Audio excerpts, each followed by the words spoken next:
po e tregoj këtu, që gjithmonë, kur shkoja, kisha dëshirë shamull të hyja në një ndajt Hollywoodit që ishte pagesa shumë e lartë për gjepin tonë, vetëm se veç t'ju tregoj për shembull këto ceremonit që mbahen gjatë festivalit. Hyrjet janë prej 10.000, 20.000, 30.000, mundesh me pas, me hyrë në partit shopardit me taku për shembull Leonardo DiCaprio e të tjerë. Edhe aq kisha dëshirë se aty nuk vinë vetëm njerëz të filmit, vinë politikan, mbajman që ka qenë presidenti i Amerikës, vinë biznismen, se festivalet janë producent, njerëz të industrisë, jo vetëm të filmit, po ajka e njerëzve gjithë botëror, të cilët kërkojnë bashkëpunime, ka vinë këngëtarë që kërkojnë në role. Dhe për të kthyer pyetjen tënde, unë i harxheja gjithë ato hollat, madje hyja minus në kartel, edhe gjithmonë kthehesha, edhe baba im thoshte,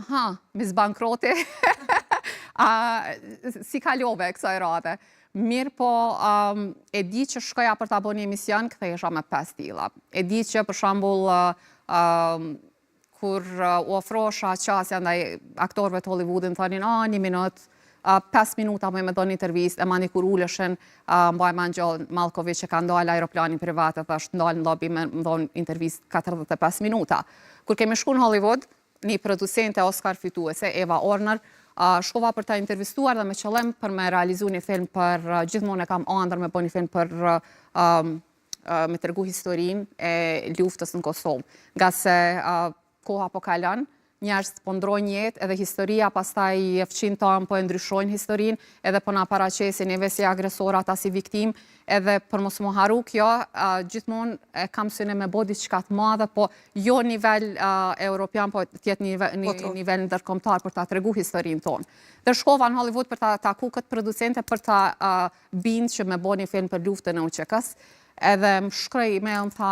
po mirë jeta, të prasën shpe mirë, po i ke 5 minuta. Edhe pak u preka, tha shumë prik skaj tjetër të botës erdha, ti po më thu 5 minuta. Kemi shku atje,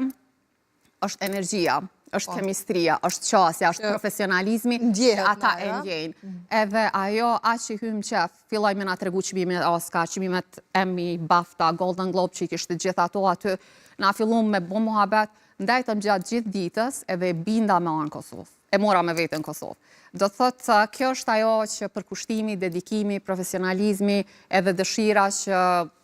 pa marrë parasysh çka me arritat qëllimin që e ke. Kështu kam arrit mi bindë dhe shumë, se zakonisht aktorë që janë shumë të famë, shumë japin intervista shteteve të cilët kanë shumë banor, cilët në filmi u shitët, e që për shumë kur shumë filmin kinema, ata llogarisin sa biletat shitura i ke, sa marketingi bën ai vend, më pyeshin gjithmonë sa audiencë ka televizioni juaj, ose shteti juaj, sa banori ka. Mirë po, ajo ana që mi bind ata me dhënë intervistë, pa pasat benefitin që a fitojnë diçka në fund, ishte krejt synimi em edhe gjithmonë, do me thonë, e kam pas ndoshta edhe pak fat që kam arrit edhe kam intervistu njerëz me emrat jashtëzakonshëm të industrisë së filmit, njerëz që para një jave, po ata kënaqësinë studio ta kem atë cili një producent, regjisor, edhe kameraman, operator, Peter McDonald, i cili e ka xhiru filmin Supermani, e ka xhiru filmin Harry Potter, e ka bo filmin regjisor, filmin Rambo, dhe me thonë njerëz, ai njëste njerëz të industrisë filmit, i kishte shok të ngushtë, do thotë. Edhe erdhi në studio dhe bashkëbisedua,